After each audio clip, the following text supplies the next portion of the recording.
Hello everyone, Happy New Year. If you're watching this now, it's just turned 2017. If not, it's 2017 when I recorded this. Happy New Year anyway. This is the first video of 2017 for me, of a good Christmas break, but hopefully we're back, which is hopefully never a bad thing. What are we going to do today? Well, we're going to do another review of a route add-on for Troop Simulator. You can tell it's a first time back, can't you? Train Simulator. There we go. What are we looking at today? Well, we're looking at the Woodhead Route add-on for Train Simulator. I've just said about 3 times and once incorrectly. What is it? What do you get with it? Is it any good? How much is it? Etc. Etc. Etc. So as I said, this is the Woodhead Route add-on. It is the 60-mile Woodhead line, which is now closed, which goes from Manchester Piccadilly to Sheffield Victoria, including the Wath branch and obviously all the Woodhead tunnels. You get in the pack, you get obviously, as I've mentioned, 60 miles of route. You get the Class 76 electric loco, you get the Class 08 diesel shunter in BR black, you get an 8F steam loco, and you get some Mark 1 coaches in crimson livery. You also get 7 scenarios included with the route.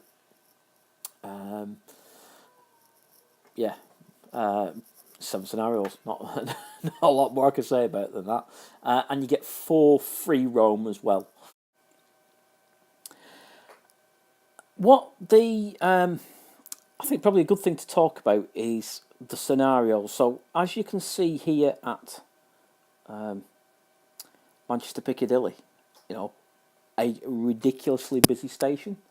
That's modern day. The scenarios are not great. I mean, the good scenarios, there's some nice scenarios in there.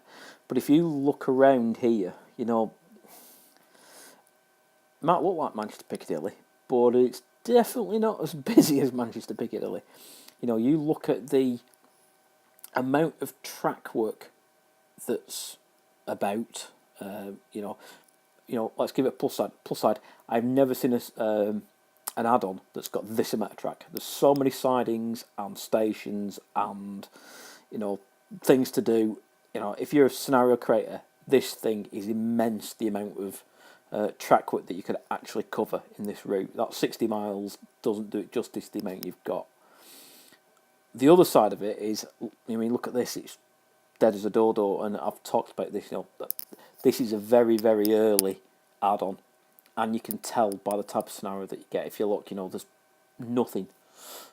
It's like post-apocalyptic train simulator because there's nothing there to see. It's supposed to be Manchester, which is busy. Even today's standard, it's busy. So yeah, that's the downside of the scenarios. It's the early style scenarios, really. Other downside is I've had some weird things happen in these scenarios. So there's one, which one is it? I can't remember the name of the scenario. There's one where you're driving a Class 37 and you stop at a station and then you accelerate and you have it on full power and it's doing like 31 mile an hour and 31.1 and then still 31.1, 31.2, and it's going on and on and on like this for minutes and minutes, and all of a sudden there's this massive jerk in the train and it starts accelerating normally. So I don't know whether there's something funky with the track. I don't know. It wasn't an incline. You look at the thing at the bottom that shows you whether you're going uphill or downhill. It wasn't anything like that. It was literally as though the friction on the rail was wrong and it was wheel slipping or something like that, but there was no wheel slip notices or anything. It was just like, I'm trying to vary the power and I'm saying, come on, accelerate, and no, not having none. whatsoever. So, like I said, there are some weird things on some of the scenarios. That's certainly one that springs to mind. So yeah, just be wary of that. Anything else to say on the scenarios? No, they're good, they're enjoyable. I think the lack of surrounding vehicles around it kind of lets it down. So yeah, I think if you're used to the new train simulator stuff, this is definitely a step back, and it definitely feels like it came out years ago. Just on that, I haven't covered it off. It was released allegedly on the 26th of Jan 2012, so we're now looking at a 5-year-old add-on, and it feels a bit like that, if you know what I mean. The price of it in the shop at the moment is $9.99 as we talk today. I think I got it in the sale over Christmas on some sort of bargain deal. Can't remember how much I paid. You can buy it as these twin packs where you get Robinson 04 plus the Woodhead Route for $11.99. There's a B1 Loco twin pack for $15.99. There's various add-ons you can get. I can't see the add-on pack I got. I bought it in conjunction with the Class 76 and 77, which all came as a bundle, but I can't seem to find it in the store anymore. Yeah, anyway, that's the one I got it with. So yeah, $9.99 for a route for 60 miles. Bit of a bargain. Would I recommend it? So this is a tricky one. It's obviously a UK route. It's a very, very well-known route that a proportion of it doesn't exist anymore, because obviously what happened with Dr. Beechin, and you train people will know far more than I do about that. I think for me, I prefer playing modern day stuff. I don't know whether it's some psychological weird thing going on, but unless it's BR Blue or later, I tend not to be interested. It's a personal thing. Are the routes good? Yeah, they're good. They're not as well detailed as the more modern ones, but again, it's a 5-year-old add-on. You've got bucket loads of track. I mean, you will not go, like I said, 60 miles, and there's so many sidings and turn-offs and stations and this, that and the other, because it's back when trains were popular. You won't go wrong with it.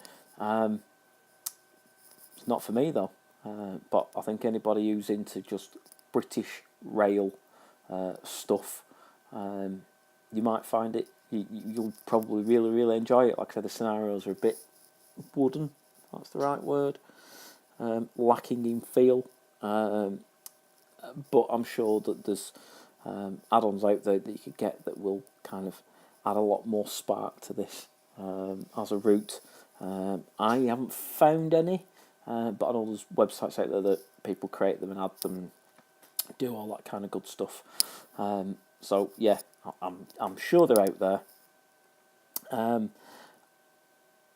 Yeah, like I say, it's BR Green. It doesn't interest me, and I have bought the Wardale and Teesdale or whatever it is as well, and I'm going to do a review of that. But like I say, it's not for me. But for anybody who doesn't mind it being a 60-year-old experience, or whenever it is, 1970s. Oh, my maths are terrible, aren't they? 30-odd-year-old. Well, it's not be 60s, won't it? So yeah, 30, 40-year-old type yesteryear thing in BR Green with crimson coaches and all that kind of stuff, and some steam locos. I don't think you'd probably go far wrong for $9.99. So anyway, I hope you enjoyed this review. I hope you found it informative. If you have done, please like, please subscribe, and hopefully, might not be a week's time because there's a lot going on in the next week, but hopefully very, very shortly, I will see you very, very soon with lots more review add-ons to do, because I've got somebody asked in the comments about reviewing the West Highland Line and the East Highland Line extension. I now have both. I have got the Wardale and Teesdale one to review. I've got some other add-ons I need to do, so there's lots more going to come with this channel. So thank you very much for subscribing. Take care, and I'll see you shortly.